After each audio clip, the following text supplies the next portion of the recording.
on Clear Your Clutter Inside and Out, we're talking about believing in yourself. Have you stopped pursuing a dream because you didn't think you could do it? Have comments from others made you question whether or not you can achieve something? Are you ready to throw out your doubt and share your gifts with the world? Learn how to kick doubt to the curb as we continue our month focusing on clarity. Do you control your clutter, or does your clutter control you? On Clear Your Clutter Inside and Out, we'll teach you awareness as well as action steps to create change in your life. Come on, let's get started. Today's episode was inspired about my journey in self-publishing. I trust in divine timing, and through this process, I really felt like giving up at times. I was just clearing some email this morning. I was trying to find something. Note, if you have a Mac and you upgrade to, not Sierra, I don't know what it is, Catalina, you can lose programs. Like apparently my Microsoft bundle was a 32-bit, and now they won't take anything under 64. So just a heads up, you just sometimes can't immediately upload. So anyway, it was a 3-day journey. I lost some computer programs and was trying to find the receipt for one so I can get the upgraded needed and not have to pay for it. Anyhow, so I'm looking through emails and I realized I had started, I thought it had been 2 years. I actually started on the books 4 years ago. I had found an email from 2015 when I had sent the beginning of the book draft to someone. I was like, holy moly, I can't believe that I started it that long ago. And so I'd obviously been percolating on these books for a while. When I think about it, first, I trust in divine timing. If I'm honest, I think that my hesitation came from putting myself out on a bigger market. Now I have the books on my website, but Amazon, I do the podcast, I'm on YouTube, and if people are looking for me, they're going to find me. And again, same with Amazon. But Amazon exposes me to a bigger market. I'm very fortunate that you all who listen and share your comments, you all are awesome. But sometimes people are downright mean. The majority of time, I don't take it personally, but guess what? I'm still human. I'm a human being having a spiritual experience. And if I wouldn't do it to someone else, I would hope that I would get the same consideration. But again, I have no control over everyone. The majority of comments and feedback I receive are really good. And I can't remember if I shared this on the first episode, but for instance, I had someone just attack me on YouTube, just how awful I was and blah, blah, blah, blah, blah. And they did it. I was like, hey, it's organized. 1, 2, 3, 4. This is what you should have done. And I responded and ultimately feel sorry for them because it went completely over their head, because I was like, well, please share your podcast or your video and show me how it's done. Now I said it in a way, or give me an example of video. And they were upset with my mantra, said I didn't pronounce correctly and I should practice it. I did. I would listen. Someone got upset when I did the one on the Japanese art. And I'm not even trying to, it begins with an I. I'm not even trying to pronounce it, because before I filmed that, you can find Google Sounds. So I could hear it again and again and again before I pronounced it. And they just were crappy. And, I'm not a fan of keyboard warriors who do that. And so my whole point with this is, so now getting books on Amazon and other places puts me in front of a bigger crowd. People are going to be anonymous. And I take reviews with a grain of salt. Like I know when I'm looking and deciding whether to purchase things. And my brother told me, I remember years ago, he's in marketing, and he said, here's how you can tell a review is fake. And I remember I was asked to review something, and I said to him, I'm going to give you 4 stars. I said, I'd give you 5 stars, but reading your reviews, it looks like the only reviews you have are people that you gave the product to, because you have to disclose that. Well, you're supposed to, not everyone does that. Anyway, I said, and if I was reading your reviews, I think if I was to add a 5-star, and my critiques were like, I would offer in different colors, and one other one. But I said, I think it does yourself a disservice. And I get it in your business and trying to get out there, and you have to compete with SEO. And if you have a company that has a huge marketing budget, then you can't compete with that when they can spend millions of dollars using Google. I read somewhere recently that Marie Kondo's husband is a marketing genius. I think that he did marketing. Anyway, hats off to her. I really like her energy, and she's helped a lot of people and supported them. So I think that's good. And back to the conclusion again. So I'm a little nervous. Okay. You're putting yourself on Amazon. There are going to be more people out there. And so I think that that was a hesitation. I really know I'm a good writer. I believe in my skills, and I also stink at grammar. I'm consistent though, guys. I've been bad at grammar since childhood, and all the comments were when I won one award in college, and it was for creative writing. And he was awesome. He was an old school professor, but he's like, yeah, you're grammatically challenged. So anyway, at least I'm consistent. And one of the things I've committed to is I will read every response on Amazon and respond. But if someone's really critical, especially if it's someone who hasn't purchased the book, because you see that quite often, I'm going to call them out, because I don't want other people who would like to write a book and haven't because they're afraid of the criticism. I've committed to that, because if you have a book or a sculpture or painting, get out there. There are going to be people that criticize you, but stay the course.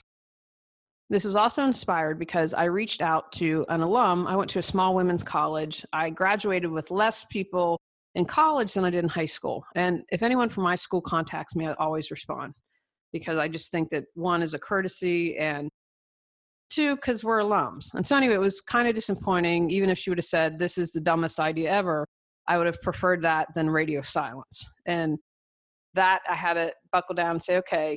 And then I could have spent a lot more time sending out more query letters. And I thought, you know what? I had a potential connection here. I'm willing to try it. But that just encouraged me again. You know what? I'm going to self-publish, because that was 2 years ago when I wrote that. So how do you keep going when you maybe have a long project like this, or the dream seems not achievable because maybe someone's planted something in your head? I'll never forget when I was living in Los Angeles, I first moved there and got a facial done. And the woman was telling me, yeah, I want to be an actress. But when I moved here early on, someone told me I wasn't pretty enough or talented enough. And she believed that. She held on to that. And so she deferred her dream. She quit pursuing acting. And I hope that you never allow someone to do that. And it's hard. It is hard. I was really fortunate. I'm just going to share this story with my father's. I turn and look, I have it framed up here in my office to remind me. When I was living in Los Angeles, I took a screenwriting course, and the guy said, this script needs work, but you have real potential, and you can work one-on-one with me. He was a professor at UCLA. The cost is $5,000. Okay, so this is 20, 25 years ago. So, inflation, you guys are smarter than me. What, 10,000, maybe even, who knows? Big chunk of change. So I shared this with my father. My father had said, this is my savings. I want you to pursue your dream, and I believe in you. And he was willing to write me a check for $5,000. And I am very fortunate to have parents that believed in me, because not everyone is. Now, we were fortunate that my uncle had a connection with someone who's a writer and was like, nah, just don't do it. And so I didn't. And when I look back and think about things, because that was a dream that didn't happen. I really wanted to be a screenwriter. I had some interest. It never happened. And now I can say I'm fulfilling that dream through this writing, because I'm choosing to make a difference in the world. I want you to heal. I want you to reawaken your brilliance. I want you to share your gifts with the world. And I'm going to be able to do that and support people much better through these books and doing a screenplay. Now, don't get me wrong. If a star says, hey, you're awesome, write me a screenplay, I would definitely take a shot at that. But I now understand that and why it didn't work out. I needed to leave Los Angeles. I needed to be in nature. I needed to come out here and meet Tony. I get, again, with years and years of perspectives, it's just important to stay the course and to trust in all of that. And my hope is with today's podcast that it will allow you to keep moving forward, that it'll maybe perhaps reignite a passion and understand you've got what it takes. How are you not believing in yourself? How is it showing up in your life? Because it can be in different ways. And I first want to talk about some of the negative of when you don't believe in, like self-doubt. You think like, okay, it prevents you from doing that sculpture, doing that painting. But over time, self-doubt can lead to anxiety and depression. And of course, we can have physical complications from that: weight gain, high blood pressure, chronic fatigue, and increased mortality rates. I encourage you, there was a great article, Cynthia Tajik did a self-doubt article for Huffington Post, and how self-doubt destroys the heart, mind, body, and soul. It's a really good article. Encourage you to check it out. I want you to think about this for a second. How has self-doubt affected you negatively? Has it made you more anxious? Maybe it's made you distrustful of people. I'm afraid if I open myself up, and it just doesn't have to be about producing something, it can be about falling in love. If you have doubts about your ability to find a healthy relationship, if you have your doubts of being a good partner, then you might keep your heart closed. You might have that self-doubt affect you in that way. I know that self-doubt allowed me to drag my heels for a while. It's mixed in with doing things like having a family and maintaining a business. It takes time to write. It takes time to edit. These aren't things that, can be done in 5 minutes, but self-doubt was definitely in there. But the longer you have self-doubt, the more it's going to harm you. And I really am a firm believer in the body-mind connection. I know that traditional medicine is really acknowledging that more and seeing how those things affect the body-mind connection. I know here in the area where I live, Duke has a whole integrative medicine department. I think they've been around for quite some time. And seeing how that self-doubt can create the anxiousness, can create the anxiety, and how that affects you. If you have something, it's like taking a little microblade, right, every day and wearing at you in some way until it becomes a big issue. So I want you to take the time to examine and think how self-doubt is affecting you on a body, mind, spirit level. Hopefully that will serve not only as motivation, but for you to say, hey, you know what? This is important enough that if it's affecting my health, it's affecting my mind, my spirit, that I need to address it. And again, we're all going to have self-doubt. I had self-doubt. There's moments when I'm like, what am I doing this podcast for? Not as much because I've been doing it for quite some time now, but it's definitely there with the book. Oh my gosh, what if they hate me? What if they think I stink? But don't take 4 years like I did. Own and discover how you're not believing in yourself and how is it showing up in your life. Why don't you believe in yourself? Uncertainty, right? Again, like we're creatures of habit. Most of us don't like not knowing what's going to happen. I think that's why there's a fear of death in our culture and society, because what happens when we die? Now, I personally believe that everything's energy, so this physical body will crumple, but my spirit will move on. It'll go forward. And I still have some anxiety over dying, because what if I'm wrong? What if that's it? They're just boom, done, black, fade away. It can be the same thing when putting your heart out there or taking the step of producing a work of art. You might be wondering, and it just isn't with failure, right? I mean, a lot of times I think we focus on, oh my gosh, what if I fail? And everyone will think I'm a loser and I put myself out there and, all that. But it's also true success. What if I succeed and then maybe my marriage won't make it? Maybe my relationship won't make it. Maybe people will come out of the woodwork and all they want is money from me. And gosh, I don't want to deal with all that. Right? So there's uncertainty on both sides of the coin. What will happen? How will my life change? Will I be able to handle that? Is that something I really want? Ask yourself, where are you uncertain? Where is uncertainty causing doubt for you? You simply might not believe it's true or possible. And I was taught by a coach to ask myself, what else is possible? You truly, deep down, might not believe it can happen. Like, take screenwriting, for example. It's a really competitive market. I had no contacts, which, if you went to certain schools or know certain people, that definitely gets you a leg up. Now, it's become a little more kind of like Amazon allowing you to self publish. It's kind of not even the playing field, but it has allowed for people like me who maybe don't know anyone to put their works out there. I know, for instance, with screenwriting, there's some kind of cool thing, and they talk about the screenplays that didn't make it that were really awesome that maybe got optioned to get made. And here's a little sidebar for you to remember. We have been watching, we just ended season 2 of Succession. It's on HBO. I highly recommend it. It is about a news person and his family and his lust for power and control and kind of just crazy family dynamics. And, I encourage you to say, wow, my family might have some challenges, but it's not as crazy as this. Anyhow, the guy had written a script and people were like, man, this script is really good. And if I'm remembering the story correctly, it didn't get made. Well, okay, fast forward.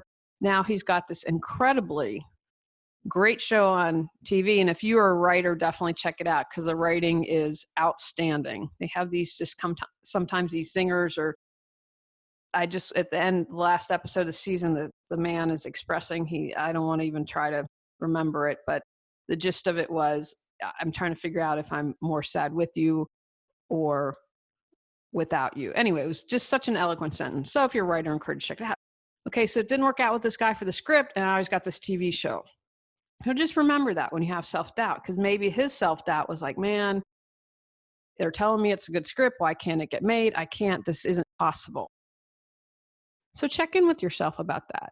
Do you really believe it to be possible? Like, I'm also about keeping it real. Am I ever going to be an Olympic basketball player? No, never was in my reality. But I can be a pretty successful writer, author. So just keep it real on that, but know that it can happen. Your dreams can come true. And then we have to work at them. That's another part of the equation. It takes time to edit, guys. And throughout the process, again, I wanted to give up. And I'm also fortunate that I have a great support team. I had Cotty look at the first edit, which I'm telling you, oh my gosh, those of you that look at first drafts, hats off to you. But she believed in me, she believed in it, and just said, yeah, you just needed some massaging and suggestions. So keep it real. If it is something and you have the talents for, examine, why don't I believe it's true or possible, and figure out how you can get through those obstacles. If I really wanted to be a screenwriter, I would have figured out a way. I really, truly believe that. Distrust. You don't trust the process. And that to me comes from a place of fear. You can say, you know what? They're going to pick someone else anyway, so why am I going to bother? But that keeps you in your comfort zone. It prevents you from having to put yourself out there. And you've immediately doubted yourself, because I think the bigger issue, it's easier to say, oh, the screenwriting system is rigged. They would never pick me anyway, than to put yourself out there, right? Because then you're not dealing directly with the self-doubt. You're putting it out on someone else, right? It has nothing to do with you. It's the phony process. So where are you distrusting? And again, that goes into not only believing in yourself, but trusting the process. Okay, well, maybe if it didn't work out with the script, then down the road, I got a TV show and it's critically acclaimed and pretty successful. So ended up working out okay. Might not have had that same success with the movie. And again, everything, I think there's timing to consider here. Like, you have the great script, but maybe it's 10 years earlier. I was reading about a movie and they said, when it came out, people were just like, but 15 years later, 10 years down the road, they've been like, wow, this was a really good movie. So ask yourself, where are you distrustful? Where are you using that as an excuse, as a defense, and that's how it's manifesting your self-doubt? Fear, right? We're either coming from love or fear. It's a great book called Feel the Fear and Do It Anyway. So what are you afraid of? That you'll be mocked? I've had people say, your voice stinks. I think maybe more than once. I've had people criticize the podcast. I've had people criticize the YouTube video. I'm trying to think what else people have been critical of. That's no one's job to please everyone. And remember, life is an inside job. But what are you afraid of? And then it's manifest as self-doubt. We talked about fear of succeeding or failure a little bit earlier, but what else might be going on with that? Are you afraid you can't handle the pressure? You don't want to be deadline driven? What is it? I know that for a while, I got married later in life. I wish that Tony and I would have met like maybe 20 years earlier, but I know I was always afraid that if I had any success, that I couldn't find a relationship where a guy would be okay and could handle any success I have. And Tony's the complete opposite. And he's like, yeah, I hope your book succeeds. I will retire early. So he completely supports the process. In all seriousness, there are some people, men and women, it's not just a man thing, that just wouldn't want to see their partner succeed. So what are your fears? What is really driving the self-doubt? And again, I think when you really boil it down, I talked about feeling good enough, worthy enough, and loved. And also we're either coming from fear or love. I fear I'm not good enough. I fear I'm not worthy. I fear I'm not lovable. So take some time. What is it you're afraid of? Your self-doubt might come from a seed that someone else planted. I mentioned earlier in the podcast the woman who did facials in LA. Someone told her as soon as she came there, you'll never make it as an actress. They planted a seed in her head and it bloomed fully. When I was in junior high, I had an art teacher who just was basically, yeah, you're not that good. Well, you know what? That's one of the things that I'm committed to this year, 2020, putting it out there, is to paint more. I got some oil painting. And when I took a class, it's been forever, I'd like to find a local class to take. I'm actually kind of decent. But that seed that teacher planted in junior high took a hold for 20 years or 15 or whatever it was. So you have to ask yourself, whose voice is that? Is that my belief, or is that someone else's that decided to give me that unsolicited feedback? So be really aware of that, because I think, especially when we're kids, you can be an awesome parent and someone else can plant a seed in your kid. There are things over that you can't always control. And even if you say, you know what, ignore that person, it's kids don't have the tools that we have as adults. So there are lots of things that can get planted to us in childhood. Know this, think about this for your child, and if there's how you can support them in releasing that, and it just take some time. Talking with a friend the other night and with her daughter, and she said, she's a teenager, she's going to have to figure something out on her own. I think there was a lot of truth to that. She, as a mother, much as she loves her and wants to support her, the child was going to have to make a decision. Do I stay with this, or do I release it and move forward? And, sometimes you can't do for someone else, but just be aware of that. And I think that that's really important, because family, friends can say something, relatives can say something, but examine, is that your voice? Because maybe you've held on for years to this self-doubt and it was from someone else. And maybe they didn't pursue their dream. And so they want to make sure I'm going to hold you back, because I'd be really upset if your dream happened. And then this is something you got to check in with. Lack of conviction. Maybe you really don't want to do something. Check in with that. On another podcast, I mentioned a man who became an attorney because that's what his family wanted. Maybe you're in a family of artists and you really want to be an accountant. You just don't, maybe even you're talented, but you're like, you know what? Painting's not my thing. Numbers are my passion. That's what getting excited is. I see it as a puzzle and want to figure it out. So check in. Is it your dream? Is your self-doubt, I don't want to use the word justified because that doesn't feel right, but is your self-doubt really being useful here, saying, I just don't have the drive to do it? Because, think about the guy that I knew, spent years studying, had a pre-law thing in college, then went to law school, then practiced law and didn't want to do it. That's years of life. So really check in with yourself. Is this my dream? Is this what I want to do? Or am I doing it for someone else? Or am I doing it because someone said, hey, you're good enough, you should do this? Feel stuck, but have no clue what you need to do to move forward? Would you like to feel energized and excited every day? Are you ready to create the life you desire? Julie Coraccio supports you in finding the answers within and then taking action to make changes happen. Visit reawakenyourbrilliance.com to learn how Julie can support you with life coaching. How to believe in yourself, right? Easier said than done. First, believe it's possible.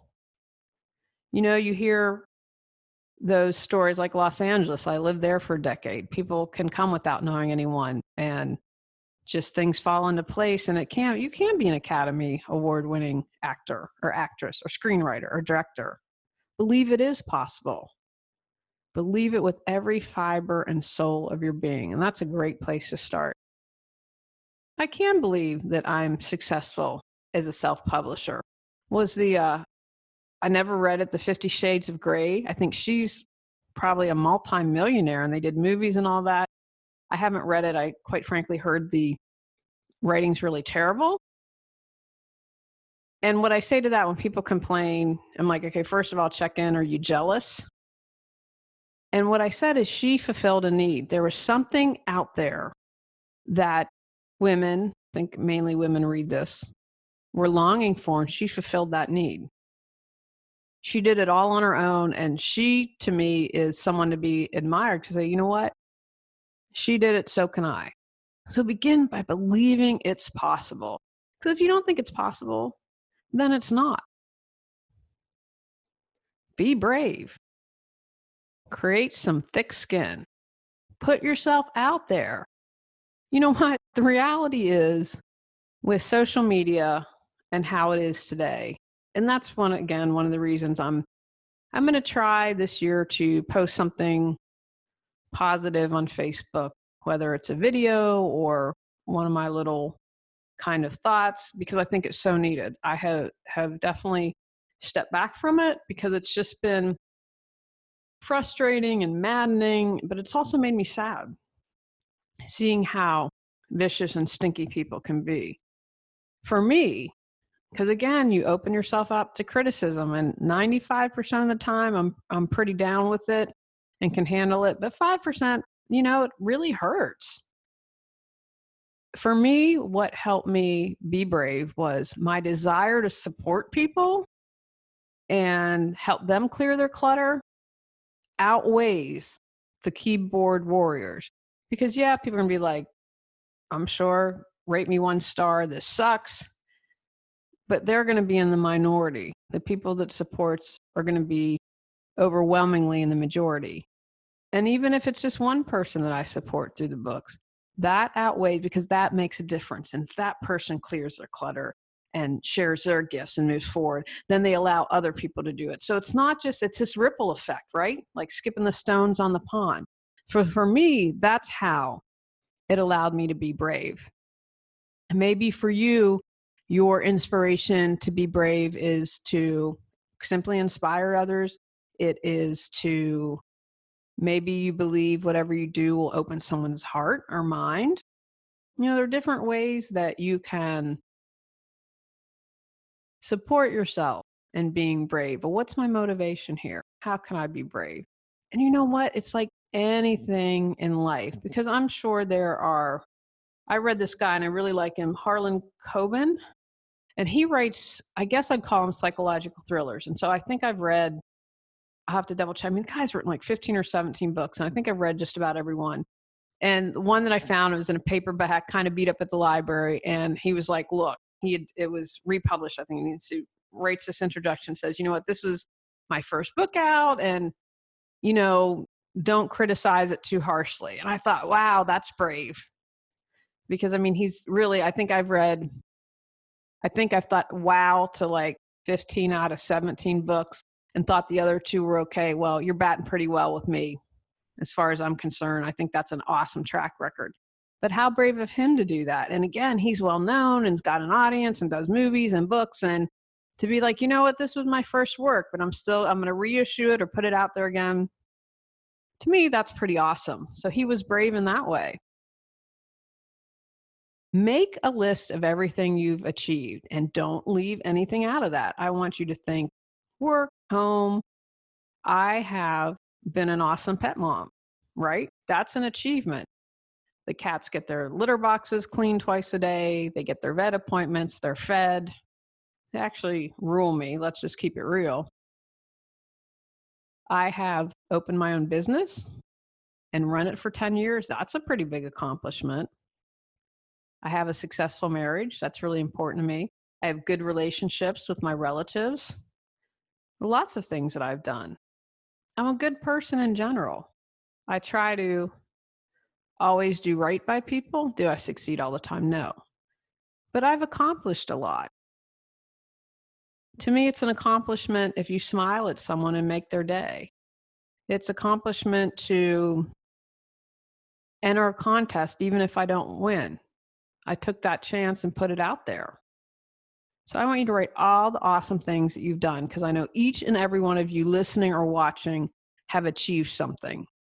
And if you're feeling stuck, then ask someone that you love and trust, hey, help me come up with this list. And then I want you to put the list where you can see it. Like, for instance, my list would be in my computer. For you, it might be in your bedroom. It might be on your bathroom mirror. But I want you to remind, you know what? I did do this. Push past your discomfort, right?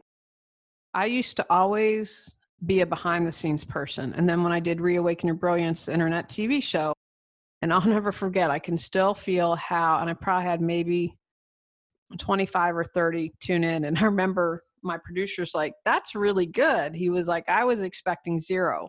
And I was like, well, okay, then that's, 25 or 30 more than we were. So anyway, so nervous. Because even though it was in a studio and I'm just Skyping with the person and I've got the producer next to me, I'm in front of the camera. I was always behind the camera. So I had to push past that discomfort.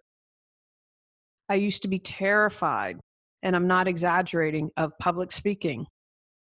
I remember having to do my first 30 seconds for my commercial. Laugh, and you see some people who could go on for an hour and be comfortable.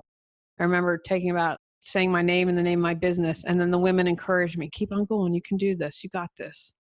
So I had to push past that discomfort and that false belief that I couldn't speak publicly or I wasn't a good public speaker. That self-doubt, well, I created that self-doubt, but that wasn't true. It wasn't true. I can put my face out there. I have, and I've been successful doing it. So push past any discomfort, because then you might discover the gifts. I would have never done the podcast if I hadn't have done the TV show. I would have never created books had I not done the podcast. So all these things, all these building blocks are layers that are going to support you in one way or the other. Visualize creating that sculpture in your mind. Visualize a happy, successful relationship. Visualize doing that painting. Just take a few minutes every day.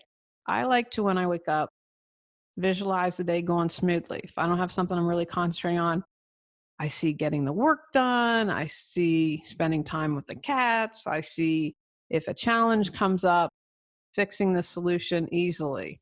Remember, everything's energy, so you're setting the stage. So visualize your self-doubt maybe as a big marshmallow puff man and you taking a sword and saying, "Be gone, self-doubt," and slashing the big marshmallow muffin man. Visualize you handling the challenges and get in the habit of doing that. I'd like you to try an experiment. Spend a week, 10 days if you can do it, visualizing each morning. Maybe it is destroying your doubt. Maybe it's about how your day goes. Maybe it is about committing to writing 10 minutes every day. Whatever it is, choose something to visualize. So I want you to do it for at least a week. And then I want you to do it not for a week. and take notes, because then we have quote unquote proof. How did your weeks go differently? Did you notice something? Did things go more smoothly? Did you write more? Was life in general just better? And see for yourself the difference that visualizing can make. Be very aware of your thoughts. I know you know this, that we can get on autopilot. We have these subconscious thoughts. Like, I couldn't have told you that the art teacher planted that seed and I held on for it for so long. I didn't realize it until 20 years later, and I had to push through the fear of taking an art class, because I was like, well, what if I suck? What if people are like, good Lord, you are the worst person to, and it was an adult ed class. It was in Boston when I was a nanny. What if you are like, you're the worst person to ever try painting in the history of mankind? I had held on to that seed that I wasn't good enough, and that had created my doubt. So it was subconscious. I wasn't even aware of it. When you do your inner work, when you do your healing, that allows stuff to come up to be healed. And you say, whoa, that's not true. That wasn't my belief. To be very aware. What are you thinking? And take time out of your day. Just stop. What am I thinking now? I mean, it's crazy the amount of thoughts, the number of thoughts that we have each day. So if you become more aware of that and checking in and digging and saying like, oh, or when you find your self-doubt creeping up, okay, let's stop. Let's take a couple deep breaths. I like to do something where kind of a guided meditation, I find to be really, let's have a dialogue of what I'm thinking, what I'm feeling, what I'm believing, where is that coming from? So kind of get into a meditative state. What are my thoughts? Then how can I change that? Can I blow it up? I like to put things in a rose and blow them up, because a rose is a universal symbol of love. And then it's just energy that dissipates and can go back to doing whatever needs energy somewhere. Surround yourself with positive people. Again, I believe in people that keep it real. My mom, I laughed, I changed on Facebook, changed my little thing, and I hadn't gotten the books out. And she's like, I'm so proud of you because I know you've worked so hard. And God love my mother and my uncle. They are my grammar gurus. Who are you surrounding yourself with? You want people that believe in you and support you and tell it to you like it is. Because I think that that's really important. If you have people that are Pollyannish or sycophants, that I think of, I'm a Steelers fan. Antonio Brown, I don't know if he's mentally ill, but he has surrounded himself with people who are feeding his ego. And he ultimately, all comes down to him. He's making his choices, but I don't believe he's surrounded himself with good people who could still support him and say, man, I love you, but you need some help. Have you considered talking to someone? Or, you know what? You've got this great offer. Do you really want to think through this and what you're going to do? So positive people who are also real. Examine who you're hanging out with. Are they supportive of your dreams or not? Act like it's already happened. Visualize walking into a bookstore and seeing your title on the shelf. Visualize holding hands with that romantic interest. Visualize sitting in your dream home. Visualize creating your makeup line. Act as if it's already happened. So when I first started my business, I won a NAPO Los Angeles did awards, and I've since, after a couple years, left NAPO. Wasn't the organization for me. I was disheartened by some things, and I thought, you know what, let me do my own thing. People are like, there's no way you're going to win, because I was up against, it was for the Eco Organizing Award, and how they did it is anyone could vote. So for instance, my parents voted for me. It just didn't have to be within the organizing world. And I'd worked really hard. I'd done a lot of good things. And that year also won a regional award for the Triangle area where I live. And it was a big deal, because when you looked at the winners, like they had winners, and then I can't remember, it's like an honorable mention or something. I can actually see the award from here. But it was a big deal. When I looked at the other, no one had a business anything like mine. So they obviously had recognized as a small business owner, the contribution I was making. Anyway, I would walk around the house and I'd do my Oprah voice. I am the eco-organizing winner. Do that a couple times. And then I wouldn't, I'd forget it, but I did it daily. And I ended up winning. And I remember my father saying to me, he said, wow, he said, I have to admit, I just didn't think you'd win because, you weren't in LA anymore and you're not as well known as the other people. But that was part of my routine. I acted like it already happened. So how can you act like it happened? And when that self-doubt comes up, I am the eco-organizing winner. Push it away. Bye-bye, self-doubt. See ya. Wouldn't want to be ya. So how can you act like it's happened? Get outside yourself, right? That's when you can become neutral. That's probably another or better way to phrase it. Let me look back as if I were talking to a friend, or maybe I'm in the role of therapist and asking questions. What's going on here? How can I examine my self-doubt from a non-judgmental, a neutral point of view? And let me ask myself these questions. What do I discover when I do this? Because myself, I've got the ego, right? Because it's really about the ego. Your soul's got it going on. Your soul knows what to do and how to make it happen. But your ego, let's have a conversation. What can I learn from my ego? What is my self-doubt really coming from? And I'll just throw this out here. It might be a little too woo-woo for some of you, but maybe it's for something related to a past life, and that you've carried into this lifetime. I've had enough crazy things to happen that I personally believe in that. Now, it might be out there for others. But then if that doesn't ring true to you, how can you become a neutral, non-judgmental party and have a conversation with your ego and find out, what's this doubt going around? What do you need, ego? You need reassurance that everything's going to be okay. You need reassurance that you're still going to have a role to play when I'm completely in the zone and in touch with my soul. Okay, hey, we can work with that. Hey, ego, you are super useful because you keep me going. You keep me on deadlines. You help me do my to-do list. Of course, you'll still have a role, ego. It's okay. Take actions. Small steps add up. If you spend 10 minutes daily on something, that's just over 60 hours. You get a lot done in 60 hours.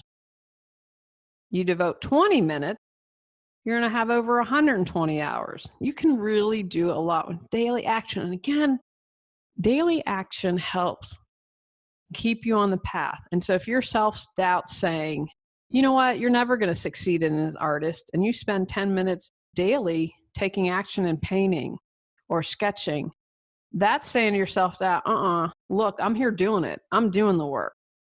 And that, again, when you have a conversation or you visualize or whatever, instead of self-doubt being that huge mountain, it's like taking that little microfiber blade and just step by step wearing down that self-doubt.